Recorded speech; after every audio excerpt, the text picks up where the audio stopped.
Selamat datang kembali di channel Oyen GG. Di video kali ini kita akan melanjutkan cerita Donghua Battle Troop Devon. Ayo langsung aja ke alurnya.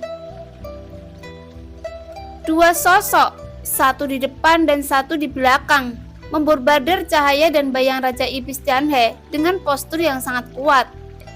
Menghadapi serangan keduanya, cahaya dan bayangan Raja Iblis Tianhe tiba-tiba mengangkat lengannya, dan kekuatan yang kuat meledak di jubah lengan yang dia lambaikan. Cahaya dan bayangan Raja Iblis Tianhe telah menjadi padat saat ini, seolah-olah dewa datang ke dunia, tetapi pada kenyataannya itu juga meledak dengan kekuatan terakhir. Lagi pula, kekuatan serangan sosok 853 saat ini adalah sebanding dengan langkah ke-6. Bahkan jika Xiaoyan mengayuh air, nyatanya kekuatan serangannya masih sangat dahsyat. Tatapan semua orang terfokus pada bidang tabrakan, dan dampak yang disebabkan oleh tabrakan tersebut diadu. Merasakan dampaknya, ekspresi orang-orang di sekitar mereka semua sedikit membeku, dan hati mereka semakin bergetar.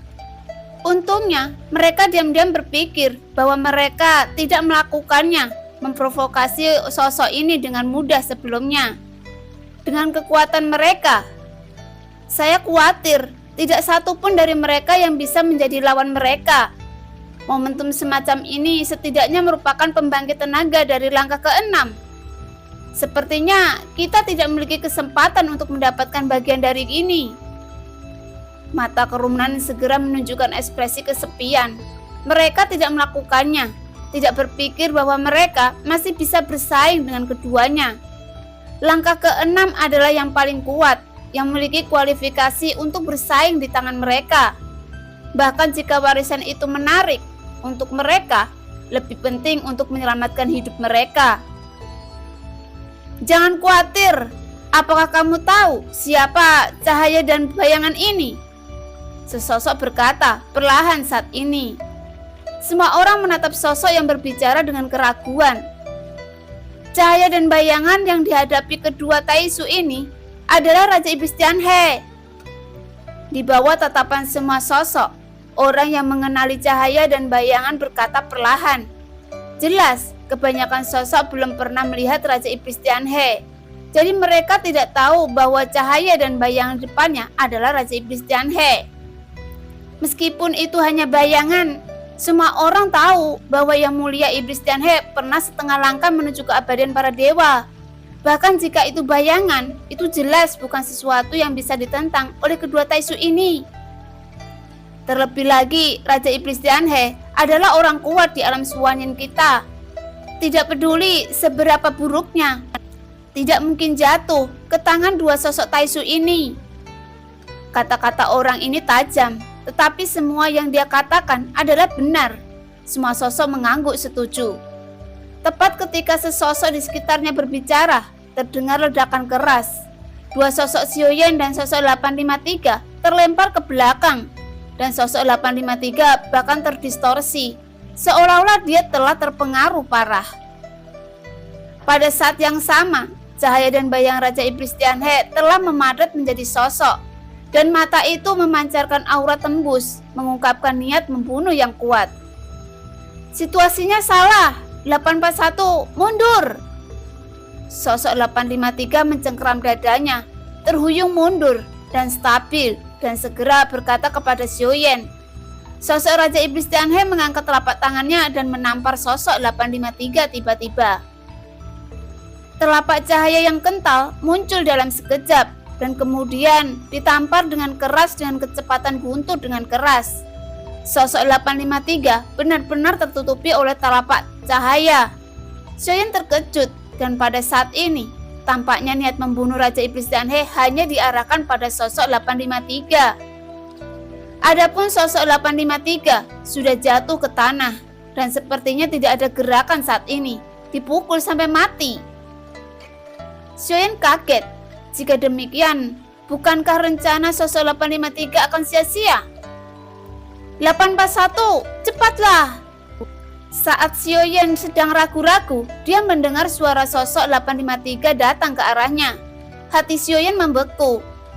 Terlepas dari identitasnya, sosok 853 memang orang yang sangat langka di dunia yang bermasalah ini. Meskipun sosok 853 dalam bahaya saat ini, reaksi pertamanya adalah memberitahu Xiaoyan untuk segera pergi. Tapi Xiaoyan mengerti bahwa sosok 853 menargetkan sosok 841, bukan sosok Xiaoyan yang memakai baju besi saat ini. Jadi semua emosi tidak ada hubungannya dengan Xiaoyan. Tapi karena sosok 853 tidak mati, Xiaoyan tidak bisa membiarkannya mati. Lagi pula, dia punya rencana. Jika sosok 853 mati, maka akan lebih mudah baginya untuk diekspos sendirian. Niat membunuh Raja Iblis Tianhe masih sangat kuat.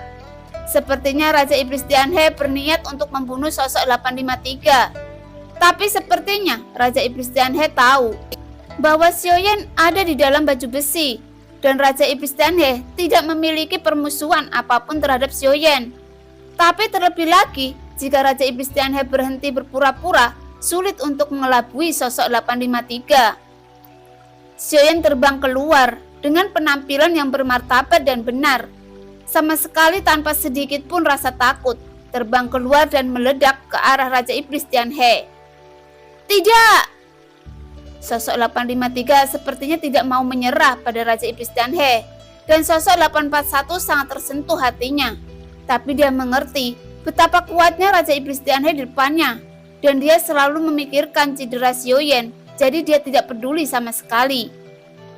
Sosok 853 berpikir mungkin Xiaoyan bukan lawannya Raja Iblis Tianhe, tapi Xiaoyan dengan tegas, tanpa rasa takut sama sekali, menabrak hatu Raja Iblis Tianhe dengan keras. Dan kemudian Raja Iblis Tianhe mengangkat tangannya lagi dan mengirim Xiaoyan terbang. Yuan aku sangat berguna untuk orang ini. Aku tidak bisa membiarkan dia melenyapkannya.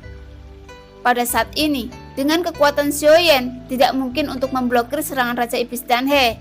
Jadi permaisuri harus bergerak. Begitu kata-kata Xiaoyan jatuh, hantu Raja Iblis Tianhe yang baru saja akan terus menyerang sosok 853 tiba-tiba membeku, dan sosok Raja Iblis Tianhe tiba-tiba mulai kabur. Xiaoyan merasakan ada yang tidak beres, akan terlalu aneh jika tiba-tiba menghilang.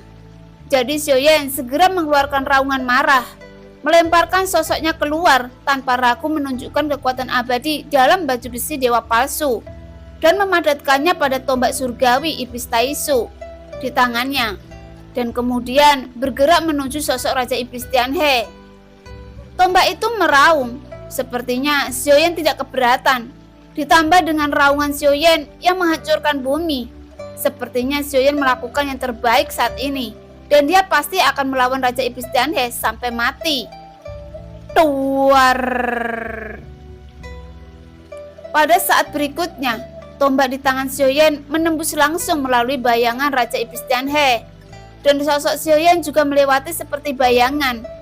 Kekuatan tak tertandingi meletus dari tombak, dan bayangan Raja Iblis Tianhe tampaknya telah terluka parah.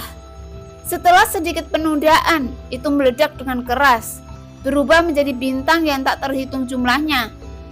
Adegan yang tiba-tiba membuat semua orang tercengang, menyaksikan Xiaoyan memegang tombak surgawi Iblis Taisu, menghancurkan bayang Raja Iblis Tianhe seperti dewa yang turun ke dunia. Bahkan sosok 853 yang terluka parah tidak dapat mempercayainya. Matanya di dalam baju besi telah menyusut seukuran mata jarum. 841, kamu berhasil! Seru sosok 853 menguras sisa tenaganya saat ini. Pada saat ini, saya melihat Xiaoyan memegang tombak surgawi Iblis Taisu di udara. Dadanya naik turun, seolah-olah dia telah mencapai batas. Sosoknya jatuh ke tanah sambil bergoyang, dan kemudian menopang tanah dengan tombak, dan perlahan mengangkat kepalanya, menatap sosok 853 dengan kepala berat. Adegan ini dilakukan dengan sempurna. Tidak ada tindakan tambahan. Tentu saja, bayang Raja Iblis Tianhe bekerja sama dengan sangat baik, membantu Xiaoyan menyelesaikan adegan di mana dia mendapatkan kepercayaan sosok 853 100%. Setelah Xiaoyan memecahkan bayangan Raja Iblis Tianhe, 3 bola cahaya berwarna merah darah terbuka di depan semua sosok, dan mereka melihat sosok 853 yang terluka parah dan Xiaoyan yang tampaknya telah berjuang sampai batasnya. Hati si sosok tersulut dengan api ketamakan. Kali ini adalah waktu yang tepat untuk membunuh dan mencuri. Pada saat ini, ada 4 atau 5 orang yang bertukar pandangan. Mereka jelas menggunakan kekuatan jiwa mereka untuk mengirimkan suara secara pribadi. Dan mereka telah mendiskusikan tindakan pencegahan dan berencana untuk bekerja sama untuk menyingkirkan kedua sosok luar ini dari Taisu. Dan mungkin mereka tidak tahu bahwa ketika mereka berbicara dengan kekuatan jiwa mereka, mereka sepenuhnya terekspos di bawah jiwa alam Xiaoyan. Cahaya dingin datang ke arah Xiaoyan terlebih dahulu, lalu mengembun di atas kepala Xiaoyan, berubah menjadi platform emas dan menabrak Xiaoyan dengan keras. Duar. Hanya suara teredam yang terdengar dan sosok Xiaoyan teredam di bawah platform emas. Sosok 853 yang baru saja duduk bersila dan berniat untuk pulih dari lukanya sedikit terkejut, dan saat ini 3 sosok mengelilinginya. Apakah kamu mencari kematian? Suara berat sosok 853 keluar dari balik baju besi. Berani memprovokasi Taisu, tetapi apakah kamu sudah memikirkan konsekuensinya? Bahkan jika kamu dapat pergi dari sini hidup-hidup, maka tidak akan ada tempat untukmu di alam Xuanyin mulai sekarang. Dia tersentak mendengar kata-kata itu, tetapi niat membunuh di matanya menjadi lebih intens. Ini adalah alam Xuanyin, bukan kamu Taisu. Apakah kamu benar-benar berpikir bahwa kamu Taisu benar-benar tak terkalahkan? Salah satu pria menanggapi sosok 853 dengan lebih menghina. Haha, semut biasa bukanlah apa-apa di depan Taisu. Bahkan jika aku terluka parah saat ini, membunuhmu sama mudahnya. Rupanya sosok 853 tampaknya telah menempatkan segalanya di pertempuran sebelumnya. Tetapi sebenarnya dia masih agak kuno. Ekspresi mereka bertiga sedikit berubah, merasakan aura kuat yang terpancar dari sosok 853 di depan mereka. Mereka sepertinya tidak terluka parah. Tanpa ragu lagi, ketiganya segera mengangkat tangan dan menyerang ke arah sosok 853. Saya melihat sosok 853 mengandalkan pertahanan kuat dari baju besi dewa palsu, langsung bergegas menuju salah satu dari mereka, mendekat dalam sekejap dan tiba-tiba mengulurkan lengannya seolah menembus dadanya. Namun, serangan dari 2 lainnya segera menghentikan sosok 853 dan mereka bertiga mundur. Dia menembak sosok 853 dan sosok 853 yang menembak mundur terhuyung-huyung dan terlihat bahwa dia menderita luka serius. Saat ini, 1 orang harus melawan 3 orang ini, 2 langkah keempat dan 1 langkah kelima. Awalnya berpikir bahwa krisis dapat diselesaikan sementara setelah bayang Raja Iblis Tianhe diselesaikan. Tetapi dia tidak berharap bahwa sosok-sosok di sekitarnya tidak baik dan sekali lagi membiarkan mereka menemui jalan buntu. Sosok 853 menggetakkan gigi sedikit. Situasi hari ini tampaknya tidak dapat diubah dan 7 atau 8 sosok di sekitarnya tampaknya telah dihasut untuk bergabung dalam pertempuran untuk memusnahkan mereka. Secara individu, mereka benar-benar tidak menimbulkan ancaman apapun. Tetapi jika ke-7 sosok ini atau 8 sosok bergabung, selain itu ada 2 langkah kelima di dalamnya. Dalam keadaan yang begitu buruk saat ini, akan sangat sulit untuk menghadapinya. Sosok 853 memandang Xiaoyan yang sedang ditekan oleh Jintai dan hatinya sedikit menegang. 841, salah satu dari kita akan tinggal di sini dalam bencana hari ini. Saya akan memblokirnya untukmu. Pergilah. Sosok 853 siap mendedikasikan dirinya lagi untuk menyelamatkan Xiaoyan. Duar. Saat berikutnya, platform emas meledak. Xiaoyan menerobos udara sambil memegang warisan Raja Iblis Tianhe dan kemudian dengan cepat datang ke sisi sosok 853. Hidup dan mati adalah nasib yang sama hari ini. Suara serius Sioyen keluar dari bawah baju besi. Aku terluka parah. Jika kamu tidak pergi, kita semua akan dikepung dan dibunuh oleh mereka. Sosok 853 berteriak keras. Jangan takut mati. Bagaimana kita bisa berbicara tentang hidup dan mati tanpa pertempuran? Sioyen memarahi dengan marah. Sosok 853 jelas berhenti ketika dia mengatakan ini. Dan dia menampar kristal merah di dadanya terus-menerus. Dan seluruh tubuhnya dengan kuat meledak. Oke, kalau begitu ayo berjuang sampai akhir. Sosok 853 mengangguk berat. Nadanya sudah penuh kegilaan. Entah mereka bergandengan tangan untuk mengalahkan orang-orang ini, atau mereka semua jatuh di sini. Jadi tidak perlu menahan diri lagi saat ini. Namun nyatanya, untuk Sioyen yang sebenarnya ingin dia uji adalah batas dari sosok Taisu. Level apa yang bisa dia lawan? Sioyen perlu mengetahui hal ini, karena Sioyen merasakan kekuatan dari baju besi dewa palsu. Pertahanan dan kekuatan tempurnya terlalu kuat.